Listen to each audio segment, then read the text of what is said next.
Okay, we've just covered the very basics of computers. For those of you new to the subject, let's do a quick hardware review before we start getting into the computer proper.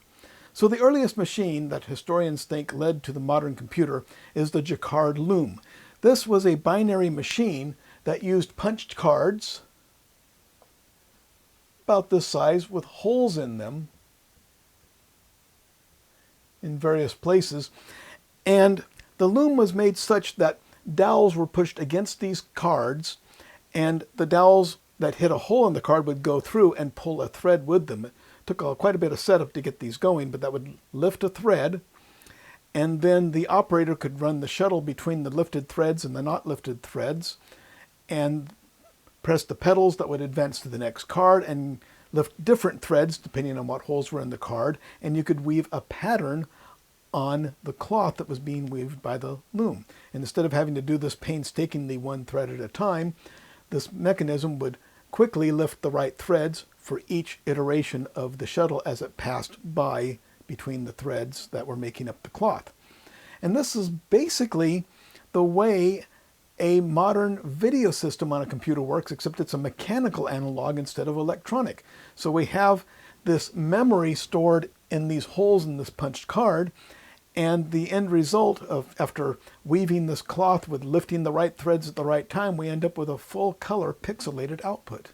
Later on, punch cards were used to control other machines. The most famous one perhaps is the Hollerith machine that was used to tabulate the census. This used punched cards that were about the size of a dollar bill. He used that size because they already had machines that counted dollar bills, and he could use parts of those for his punched card reader.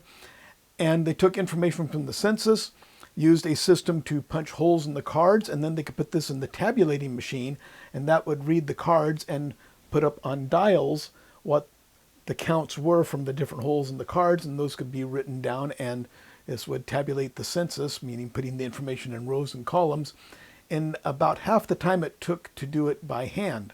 So that was one of the earliest uses of modern punched cards, and the company that Hollerith founded merged with some other companies, changed its name, and eventually became a company we now know as IBM. Later on, punched cards and punched paper tape were used to control other information machines. And Charles Babbage developed a machine that could do calculations by rotating shafts with gears and cams, and could do calculations. Although he never built these machines, modern replicas of what he could have built have been made, and his machines could have done what they did, but they would have been mechanical computers, and they would not have been binary. They would have been based on base 10 operations. But here's a picture of a modern reconstruction or construction of the Babbage engine that never got built by Babbage. But Babbage is considered the father of the modern computer because of his designs led to computers as we know them. They were fully programmable and could do most of the operations a modern computer can do. Later on, other people such as Zuse and Atanesov built electromechanical computers using relays, and eventually those relays were replaced with vacuum tubes because they were switches with no moving parts, and then eventually transistors. The early computers really couldn't do much. All they could do was move a little information from a memory to a processor of sorts. They could do logical operations such as the AND operation and the OR operation. So AND means that, well, I can replicate that with a couple of switches. If we have a battery and two switches and a light bulb, the light bulb will not light unless both switches are on. That would be an AND function. If we put those switches in parallel, the light will light if either switch is thrown. That is the OR function. And if we take a switch and a relay and do it the right way, we have something where we can have a switch where we turn it on, it turns the light off. When we turn it off, it turns the light on. I don't want to go into that really here because that's for the computer hardware. But that would be called an inverter or a NOT.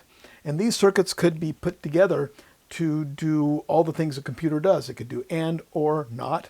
And combining those, we can do addition. And once you can do addition, you can do some inversion and the addition, and you can do subtraction. And then once you can do addition over and over again and do multiplication. Or subtraction over and over again becomes division. And then you can make a algorithm or a computer program that can run through a sequence of steps to calculate a square root. And once we've done that, we can do any math operation possible. Originally, these computers were used as calculating engines to calculate such things as artillery trajectories, but eventually businesses found they could use them as information machines to store and retrieve information. And so companies such as insurance companies and entities such as the departments of motor vehicles or the Social Security Administration could use these machines to store and retrieve information, but they're big and expensive and only big companies could afford them. But eventually we invented transistors and then integrated circuits that could be mass produced cheaply, and we ended up with computers that could do all these functions that the average person could afford. Early computers were programmed with switches. They were not much different from the big machines, just desktop sized, and they were strictly for computer nerds, but it didn't take long before people attached keyboards to them and teleprinters, so you could put information in with a keyboard, print it out with a teleprinter. The next thing was a video terminal, which was basically a teleprinter that had a video screen. Now we have the makings of the modern computer, and putting some simple programming languages in there, we can now start writing programs to do virtually anything we want. We have to have a way to get information in, such as a keyboard, or a printer, or a screen, which we talk about in detail in the hardware class. And we have to have a way to store that information. We have temporary storage, which is the memory we talked about earlier. We have long-term storage, which at first was reel-to-reel tape, but eventually became disk drives that could store it in magnetic tracks on a disk.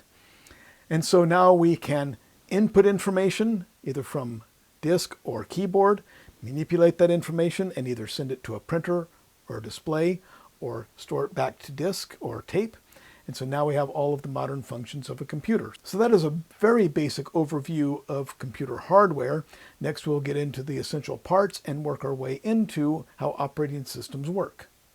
So if you found this useful and informative, please give me a thumbs up, give me a like down below, that helps the channel. Subscribe and hit that gray bell when you do so you get notified when I put up new videos.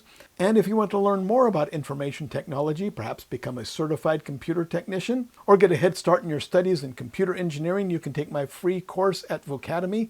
Just go to vocademy.net and sign up. Everything's 100% free. And to help me make these videos and to put these free courses online, you can go to patreon.com/Vocademy and pledge your support. Or go to support.vocademy.net to see other ways you can help. Again, a big thank you to my patrons at Patreon. I couldn't do this without your help, and thanks to everyone for watching.